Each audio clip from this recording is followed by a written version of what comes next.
680's Richard Southern joins us now. And Richard, is this a case, another case of corporate activism? IKEA planning to sell rugs made by Syrian refugees? Yeah, that's right, Francis. The Swedish retailer says it will give jobs to about 200 Syrian refugees currently living in Jordan, and they are indeed going to be making rugs that IKEA will sell in some of its stores worldwide. IKEA says it's in the process right now of working with local organizations that focus on women's issues, because a lot of these refugees in question here will be women.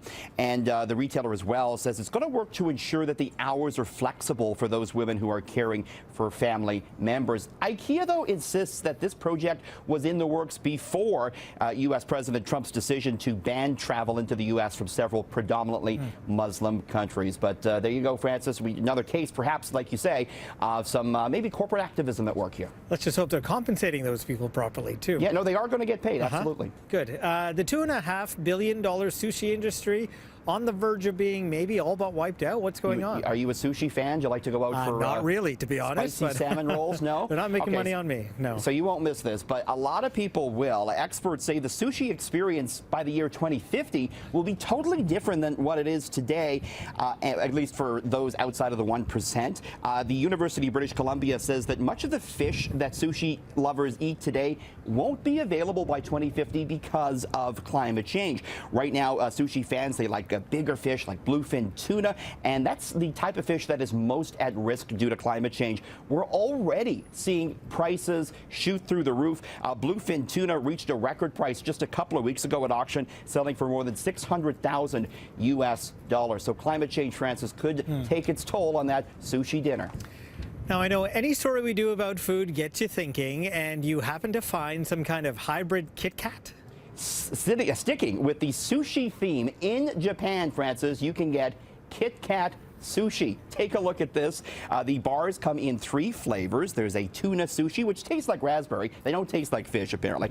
The seaweed wrap sushi is really a pumpkin pudding flavor, and the sea urchin sushi is melon flavor. Kit Kat, apparently this is big in Japan, different flavors of Kit Kat. They have 200 different flavors, so this is the latest sushi. They all have a base of puffed rice. How cool is that? We should get I some think a sushi taste test is in order, Richard. Arrange that. And on the air taste test again, Yes. Francis. I know. Get working on that, please. I want to see you eat some real sushi on the air now that you said you didn't like it. That's the next thing we got to do. Not a fan, but the Kit Kat one, perhaps. So Bill Gates is already the richest person probably to have ever walked the world when you factor in inflation here, but you're looking at all these levels. Who's rich? First off, Bill Gates, he is the richest man currently with a net worth of $84 billion, Francis.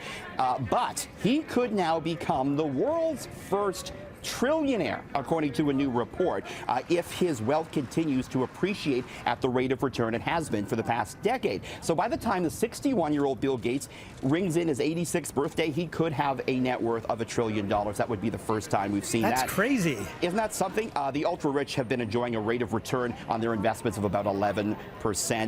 It's worth noting Gates is giving away a lot of his fortune, though. $28 billion donated so far. But he could be the first trillionaire, Francis. Okay, now you're also looking at other people who are loaded, so I'm assuming Richard Southern, Francis D'Souza, not on the list. Well, we're getting close, okay? We're working on that one, right? But so Gates isn't the richest person. We're not the richest. You go back in history and you adjust for inflation.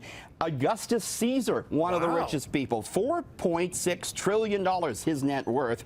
Emperor Shenzong, who ruled China starting in 1048, had controlled 25 to 30% of total global GDP.